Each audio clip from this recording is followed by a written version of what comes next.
Come, come, whoever you are, wanderer, worshipper, lover of leaving. Ours is no caravan of despair.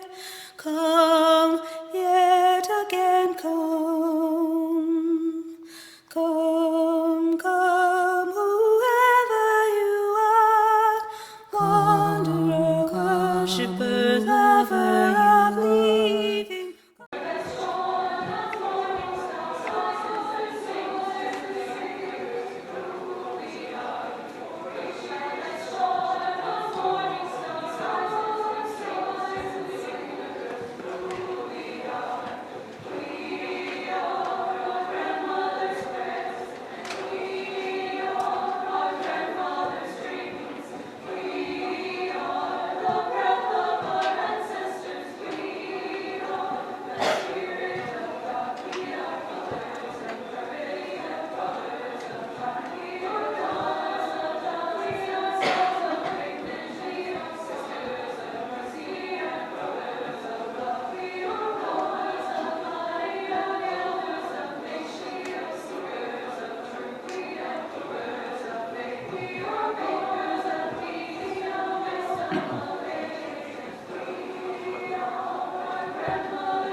Bill and Betty, would you come up to light our chalice today?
Yesterday, our distant ancestors gathered round a flame to share their stories and find comfort. Tomorrow, our descendants will gather round a flame, talking of a life we will never know. But today, it is we who gather here, around the flame, seeking, believing, and being together.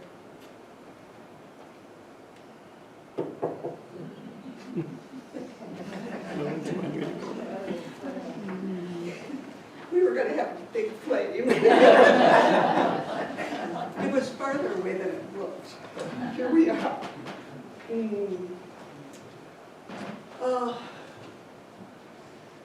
There's a lot that we just are carrying and holding right now.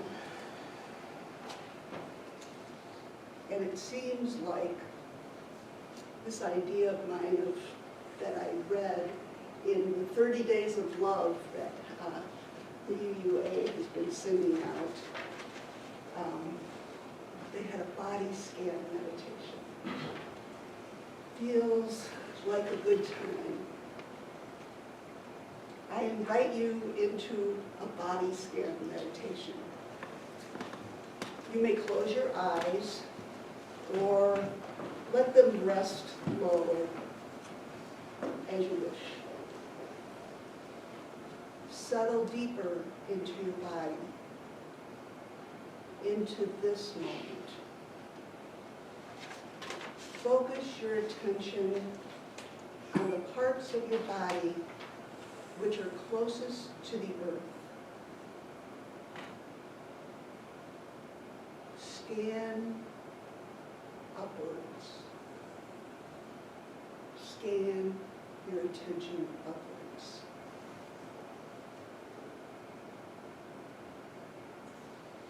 Focus your attention in the center of your body, where air becomes breath,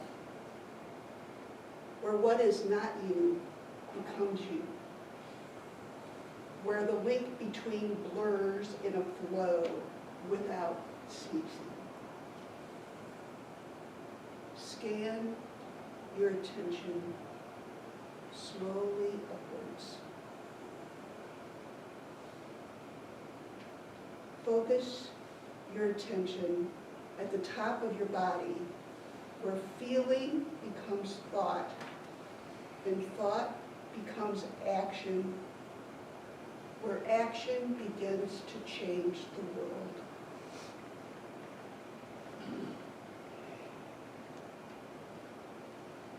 Now that we have enjoyed the quiet, connected to our bodies, and notice how we are connected to the world around us, may we remember that connection with every breath.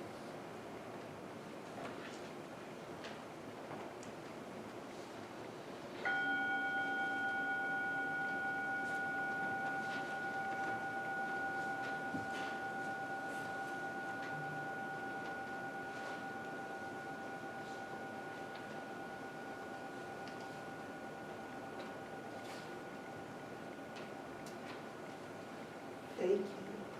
Thank you. We can now open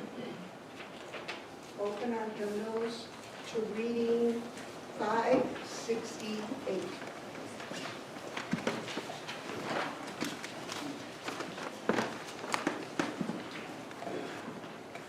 And I'll read the italicized and you read the whole.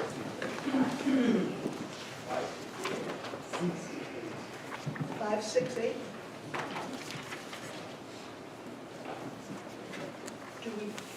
Are we ready?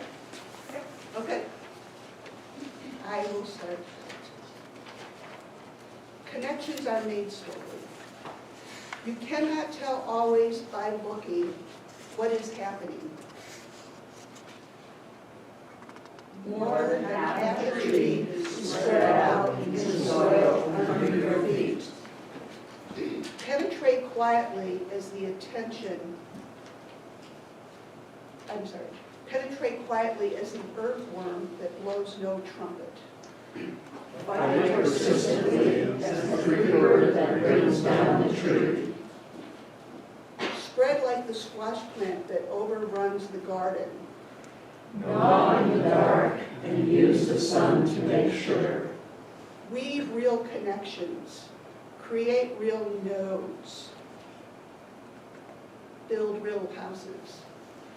Live a life you can endure. Make love that is loving. Keep tangling and interweaving and taking more in.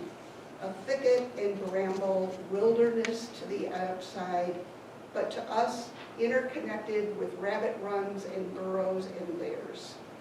Live as if you like yourself and make happen. Reach out. Keep reaching out. Keep bringing in. This is how we're going to live for a long time, not always. For every gardener knows that after digging, after the planting, after the long season of tending and and growing, the harvest comes. Connections are made slowly. Sometimes they grow underground. And that was the amazing flexibility and care of us all, because the first sentence was on one page at the bottom, and the next was on my next page. And you all, we just had a flip that felt lovely. Thank you. And now, if we could open up to number 95 in our hymnal. It's one that you know, there is more love somewhere. And I absolutely promised Ira that we would sing loudly. So I'm going to turn it over to him. You want to play it? I'm going to get us started. I'll try. Thank you. I learned how to play this week, and I noticed at the bottom it said, was it African American hymn? And I could just imagine in cotton fields singing this. So let's see, I'll start.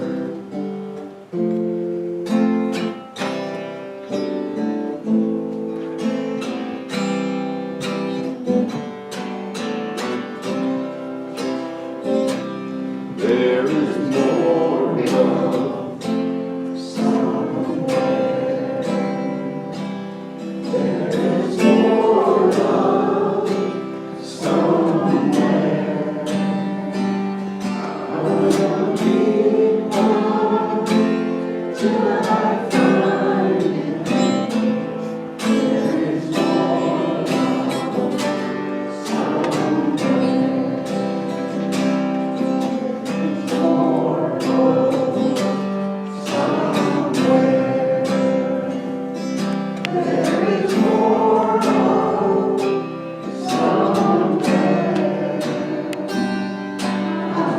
Keep on till I find it.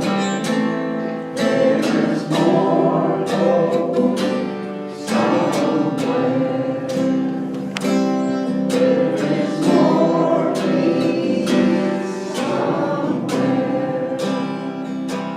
There is more peace somewhere. I will keep on till I find it. There is more peace somewhere. There is more joy somewhere. There is more joy somewhere. I'm gonna keep on till I find it. There is more somewhere.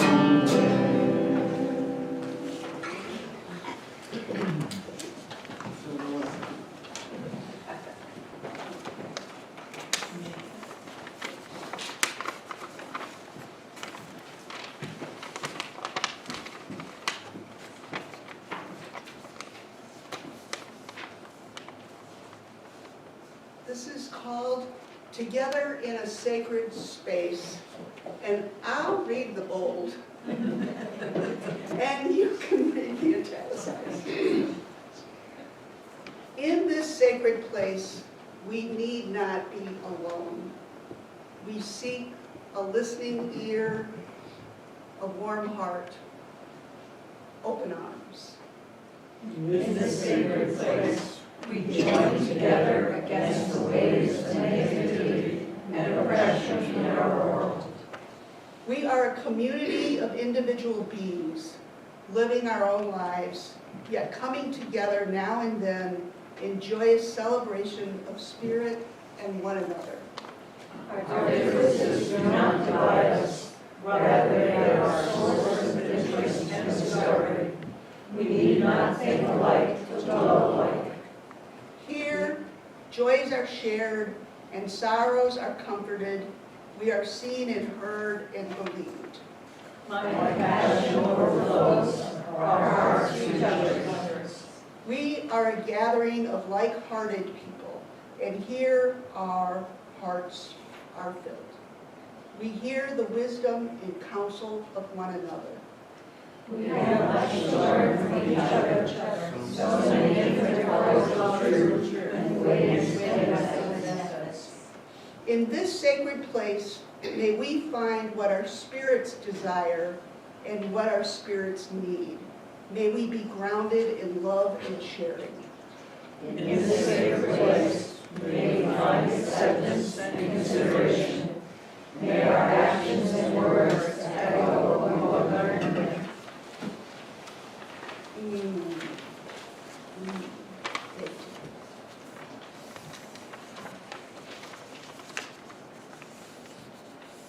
Kent, would you be willing to do our offering, to accept our offering today?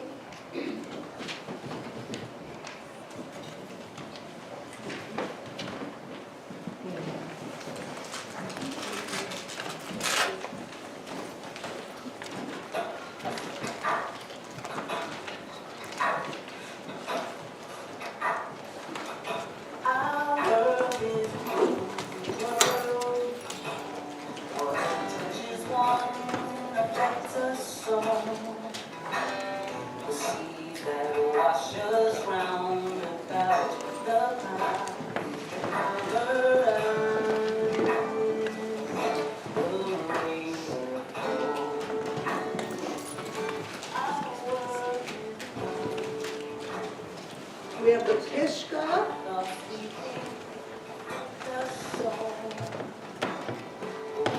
And the vocal fund on the piano.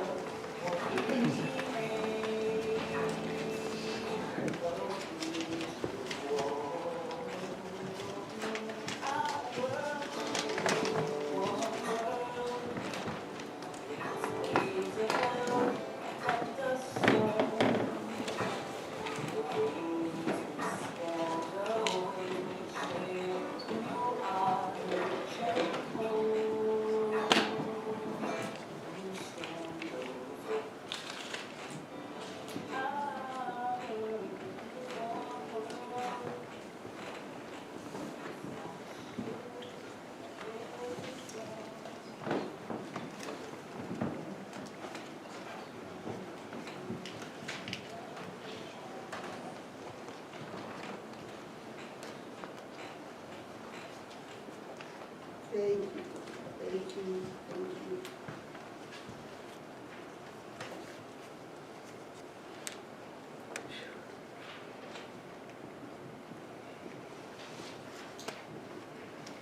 Today, I have a lot of helpers.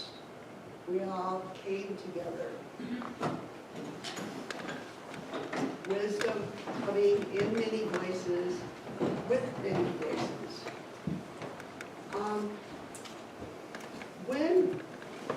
When I had talked about doing this service, it was for quite a while ago, or it wasn't really that long, but it feels long.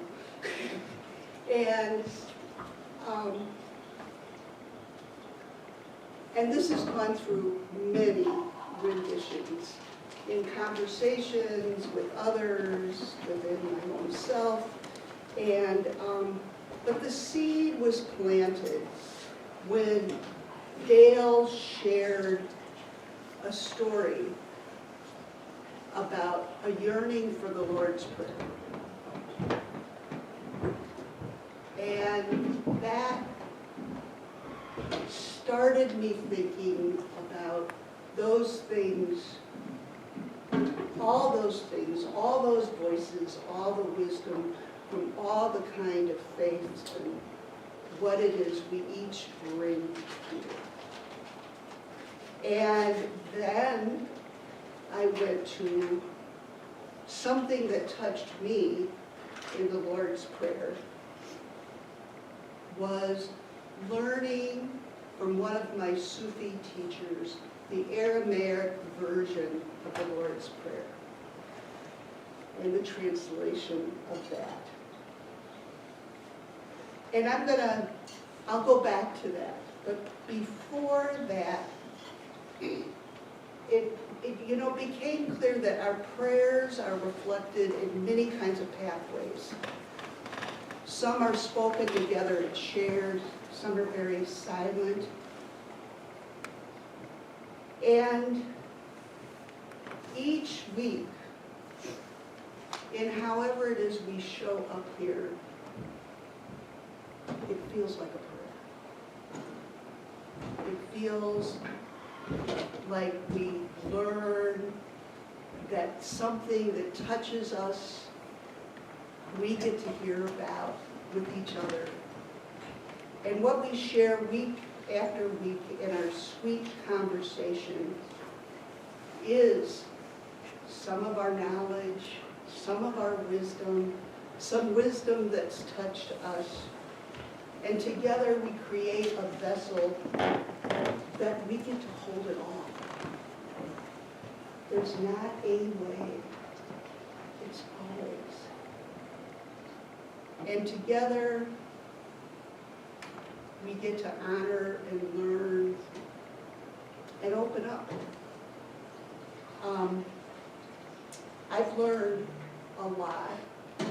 Sometimes when I first came to Union Church, it was like what I felt like when I first went into 12-step rooms, where the one thing that I remembered, that the one thing I carried with me for weeks and months was take what you like and leave the rest.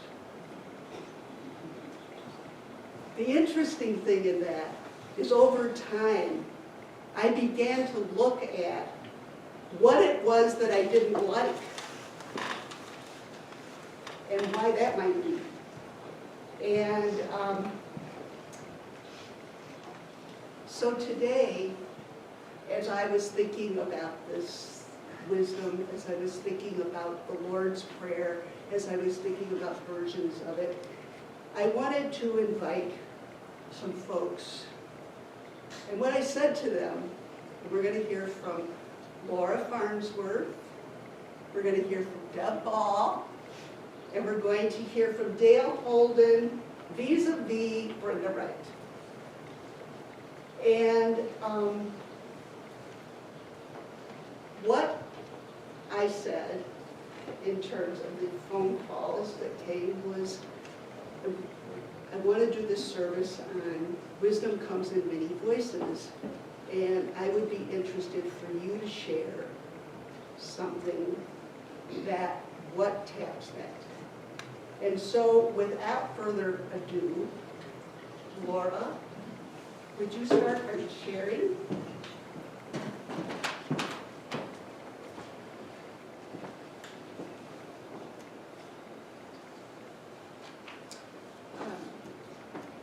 This is adapted from something called Kitchen Stories, stories that I am writing down for my grandchildren, some of whom are too young and yet to be born, and some who are teenagers.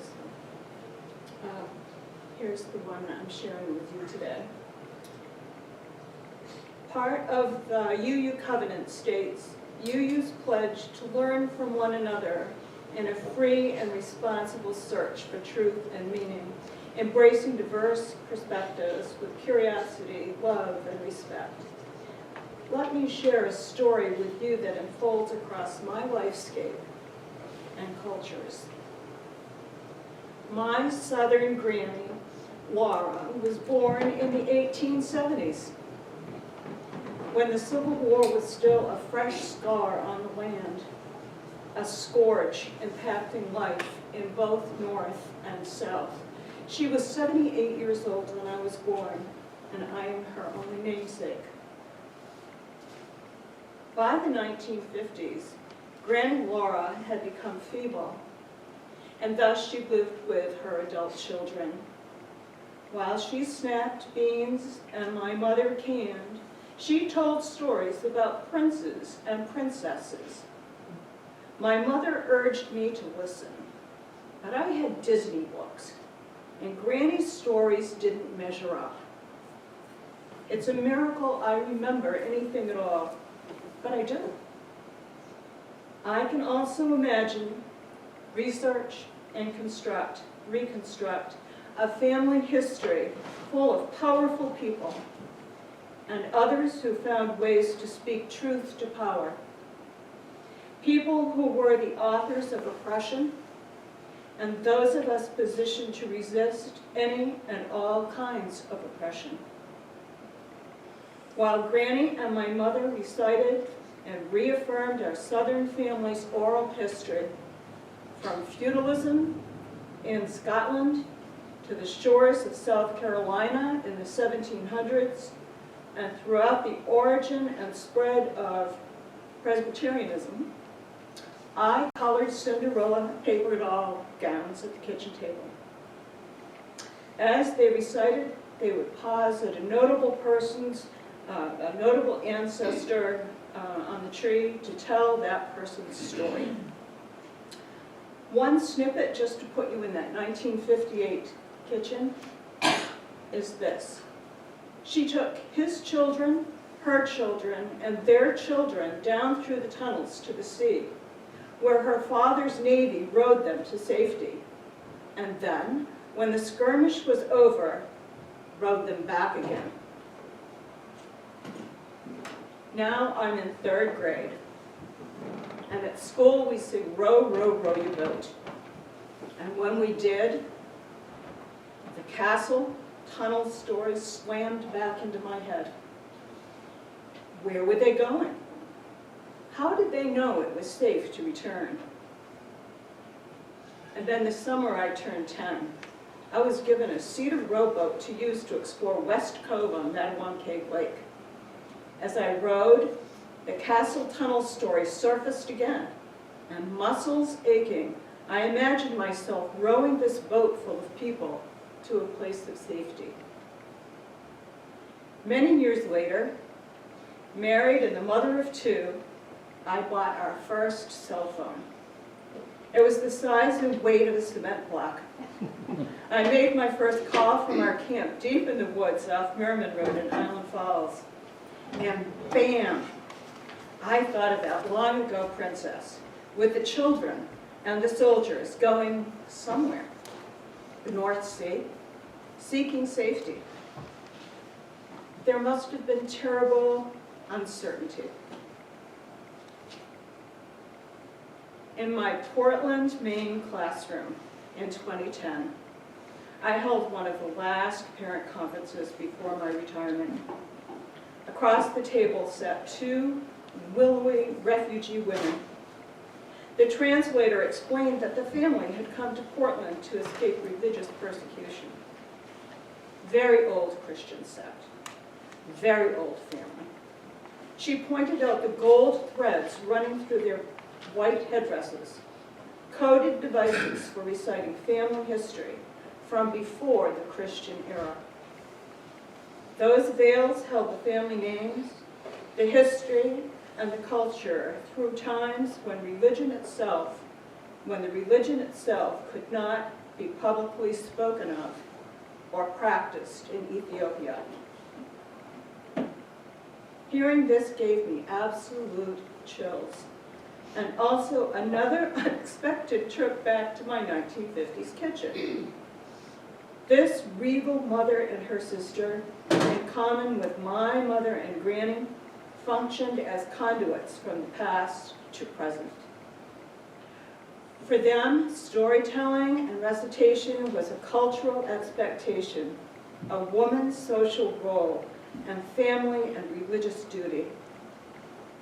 On the receiving end, it was an essential connection, how I got here, how I am part of something much greater than myself, how stories of the past connect and guide actions in the present, and how wisdom is meant to be carried socially and generationally.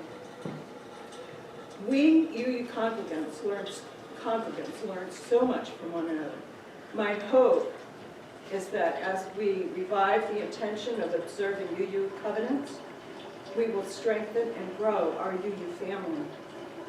Through sharing our stories, we will continue together to carry and apply our collective wisdom.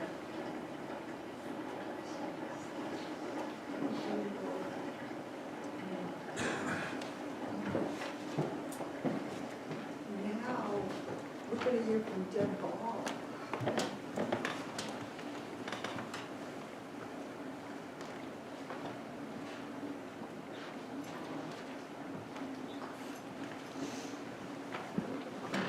Good morning. Good morning. I've read from this book several times now. In October, I went to the UU Church in Rockland and was given this book by a gentleman that was a retired minister of the church in Rockland, and he'd had a church in Massachusetts prior to that and one in Algonquin. And he signed and gave me this book, and it's called Sunday Meditations for Liberal Religious Worship.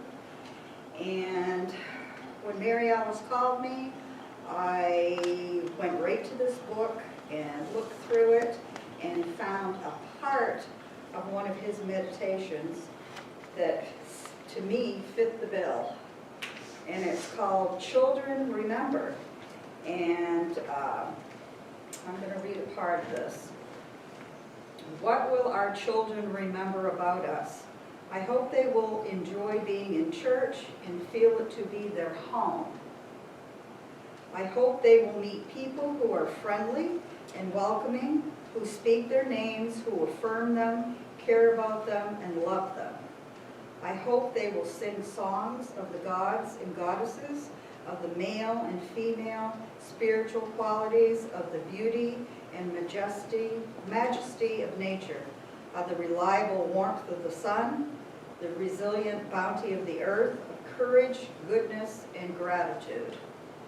I hope they will hear wonderful stories of Jacob and Joseph, of the prophets Micah and Elijah, of Moses, Jesus, the Buddha, and an old man who rode a water buffalo through the gate and handed the gatekeeper his Tao Te Ching.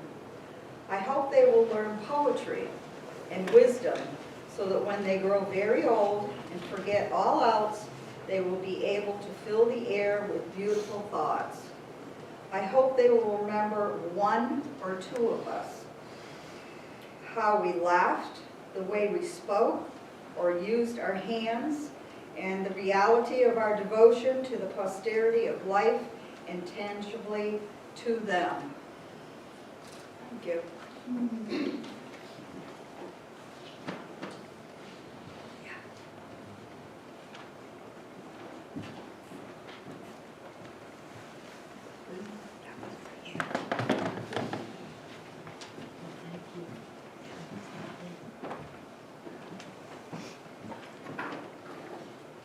On behalf of Dale,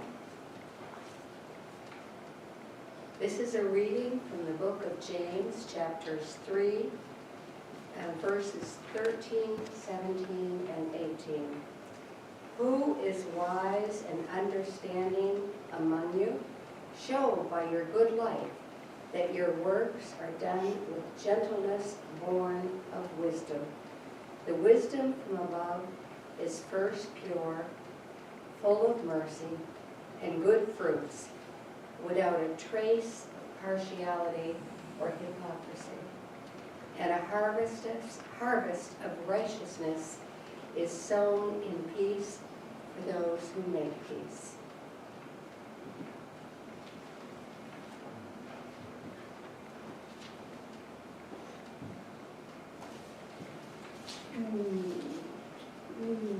That was lovely. Good wisdom with many voices. It seems just the right timing that here we are at this, in the middle of a week, at the end or beginning of a week, that brought us Ash Wednesday, the first days of Lent, Ramadan, and a solar and a lunar eclipse. All these events have not happened for 100 years. 100 years ago, someone on this Sunday was sitting in this parlor or in the sanctuary or wherever they were. And Ramadan and Lent being starting at the same time will not happen again for another 100 years. And it is all of our hopes that there will be, on that Sunday, people in this sanctuary, in this room, in whatever unfolding these 100 years be, this UU church that holds so much wisdom and care. I want to go back to the Lord's Prayer here for a moment. It's not a thing in the UU church that we have these prayers that we say every week. Yet the UU tradition, the Unitarians, the Universalists came out of this Judeo-Christian world and embraced it. And so I'd like to say this prayer. And if for any of you would like to say it along, please do. And then I'd like to share the Aramaic translation of the Lord's Prayer. Our Father, which art in heaven, hallowed be thy name. Thy kingdom come, thy will be done in earth as it is in heaven. Give us this day our daily bread, and forgive us our trespasses as we forgive those who trespass against us. And lead us not into temptation, but deliver us from evil. For thine is the kingdom, and the power, and the glory forever. Amen.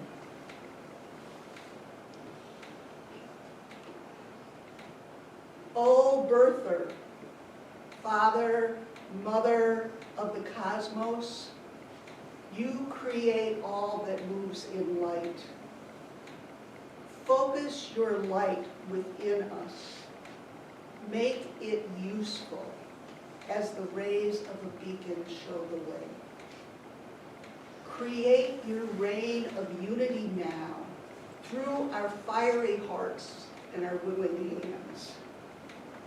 Your own desire then acts with ours, as in all light, so in all forms.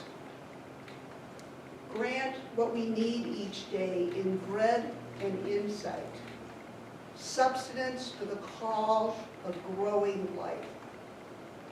Loose the cords of mistakes that bring us, as we release the strands as we hold of others' guilt. Don't let us enter forgetfulness, but be free of unrightness. From you is born all ruling will, the power and the life to do, the song that beautifies all, from age to age it removes. Truly power to these statements. May they be the source from which all my actions grow, sealed in truth and faith. Amen.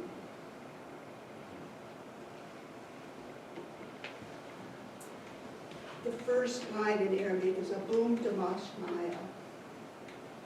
And I'm not going to say it all today in Aramaic. But it felt for me fitting right now to throw the papers on the floor.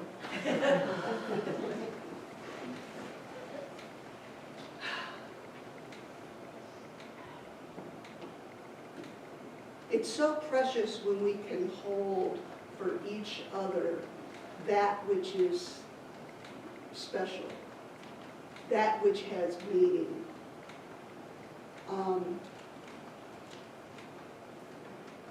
I remember Bill doing this incredible morning here when he talked about the space flight.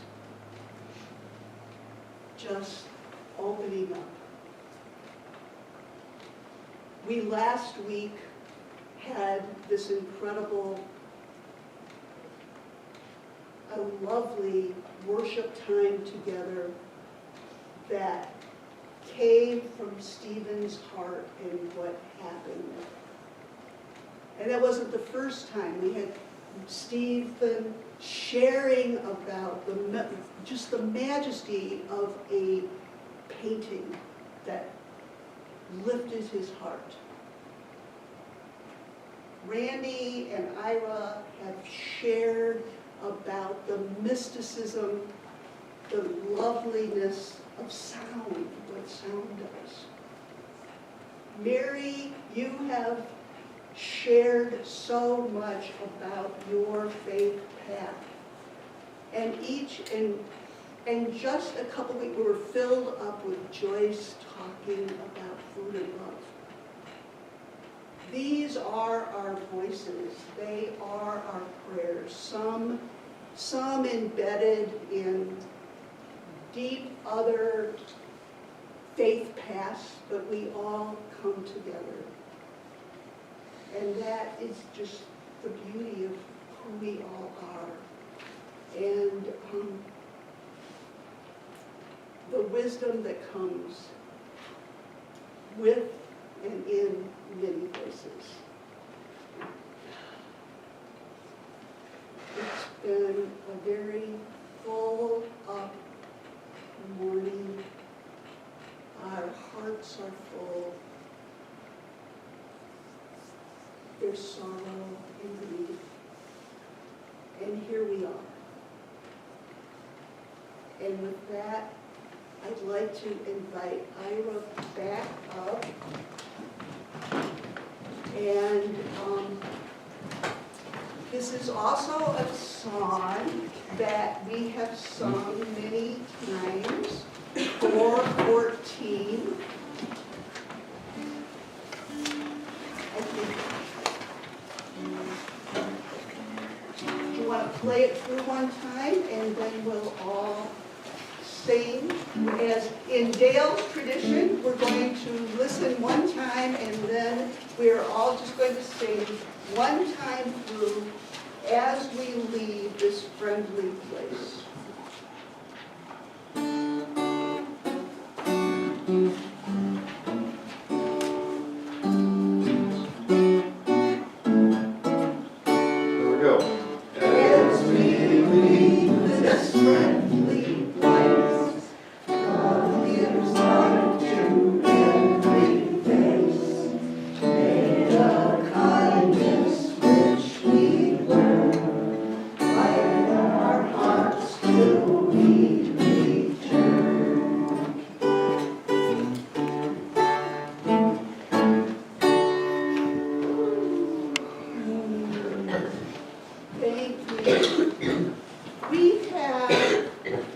We have a number of people on our Zoom today. So I think before we leave our friendly place, I just wanted to open up because I did not do that invite during Candles of Joy and Concern, that if anyone would like to say hello, greet us,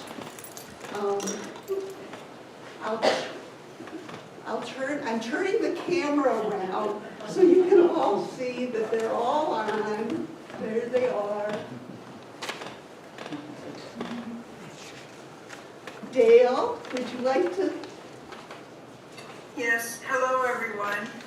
And I believe starting today, we have a special offering that will go for 3 or 4 weeks for Fred and Lee. So please let your hearts give generously. We will we'll find a container to put on the piano. And you can either we'll fill that up today, or we will be continuing to do that for the next several weeks. Anyone else? We want to thank everybody for tuning in today. If you'd like to show your support, please hit the like button, subscribe to our channel if you're not already subscribed, and help us out by sharing this message by clicking the share button. If you'd like to make a monetary donation to the UU Church Houlton, there is a link to our online donations in the video description down below. And again, thank you so much, and have a blessed day.